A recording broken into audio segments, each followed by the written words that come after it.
All right, folks. So today I will be talking about one of my favorite subjects in the finance space, and it is something that you need to do in order to build wealth. Hey, what's up, guys? This is Rob here, and welcome back to my channel, where every week I will be dropping videos to talk about finance, investing, and wealth building news. So today will be a legendary topic. So let me ask you one quick question. Do you want to be wealthy? Do you want to have financial freedom? Do you want to be sipping Tesla Tequila with Elon Musk on Mars? If you said yes to any one of those, and I don't know why you wouldn't, you need to do this one thing, and that is to buy assets and limit your liabilities. Yep, that's right. If you want to build real wealth, you are going to have to increase your portfolio with full of assets. Yeah, that's right. If you want to build wealth or increase your passive income, you are going to have to create an entire portfolio full of assets. So in today's video, I will break down what an asset is, what a liability is, and different types of assets that you can acquire out there to, once again, build your portfolio. All right, so according to Investopedia, an asset is anything of value or a resource of value that can be converted into cash. To break this down even further, by Mr. Robert Kiyosaki, the author of Rich Dad, Poor Dad, one of my favorite financial books of all time, he said that an asset is anything that can put cash into your pocket. I've actually spoke about Robert Kiyosaki and his effect on me on my financial journey. So if you want to take a look at that video, I'll link it in the description below. Anyway, thank you for coming to my TED Talk. Joking. All right, so I like Mr. Robert Kiyosaki's explanation just a little bit better due to the fact that he breaks down what an asset is more Barney's down, or rather more simply. So what an asset can be, it can literally be anything as long as it puts money in your pocket. So most people know assets to be real estate, stocks, bonds, Rolex watches, which I really want, and other assortment of things. However, what it seems like overnight, assets, there has been like a new class of assets out there that includes cryptocurrency, that includes fashion. Shout out to my sneakerheads out there selling shoes, buying shoes for like $200 and selling for like $1,400. And then also digital art in the sense of NFTs. So like I said, assets can be anything. They can make you money while you sleep. It's basically, you don't have to spend every working hour to make money. And just a disclaimer, people, just because Rolex watches and sneakers can be considered an asset doesn't mean you can randomly go out and buy something like that and expect to make money. Please do your research first. All right, next up, what is a liability?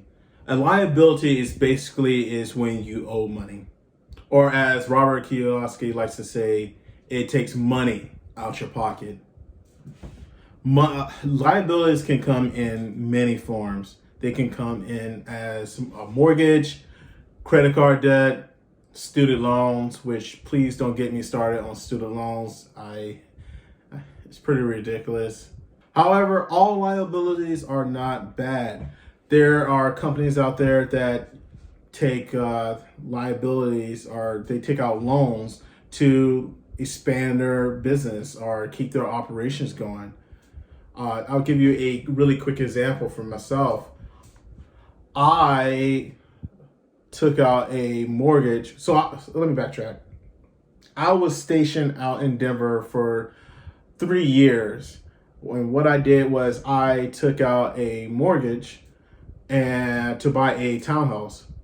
Anyway, after living in that house and house hacking for several years, I was then able to turn that property into an investment property. I now rent it out. but I had to take out that mortgage out first, which I still owe money on it.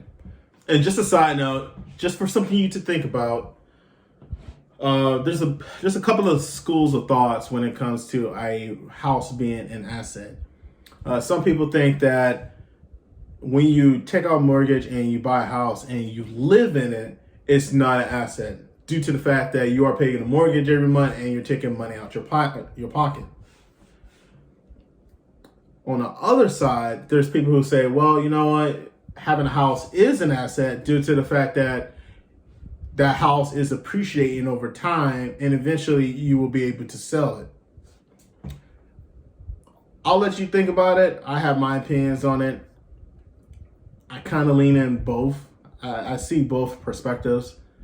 But this, like I said, it's something for you to think about. And to be completely honest with you, my favorite asset of all time is real estate. Due to the fact I'm also a history nerd. And if you look at human history, wars, politics, political marriages, all that, they all have one thing in common, and that is real estate. Thousands and thousands of people went to war over land, So I think from here to, to the end of human history, real estate will be key. And it's also key in building wealth. Hey guys, I'd just like to say thank you for staying to the end. I greatly appreciate it. I love this subject of acquiring assets and limiting liabilities. If you want to get started, there's a link at the bottom where you're able to get a brokerage account and start acquiring assets. And also just do me a favor and drop a like and subscribe. Anyway, so I hope this video has brought you value. It taught you what an asset is. It taught you what a liability is. Please do me a favor in the comment section. Let me know what's your favorite asset. And also I will be talking about, an asset minus a liability. What does that equal? That equals your net worth, right? And my next video, I'll be talking about net worths and like some of the biggest net worths in the world right now. And also I'll be revealing mine. And just spoiler alerts, it's not as big as Graham Stephan's or Honor Jink or Earn Your Leisure or anything like that, but I'm pretty proud of myself. Anyway, thank you for staying to the end. Peace.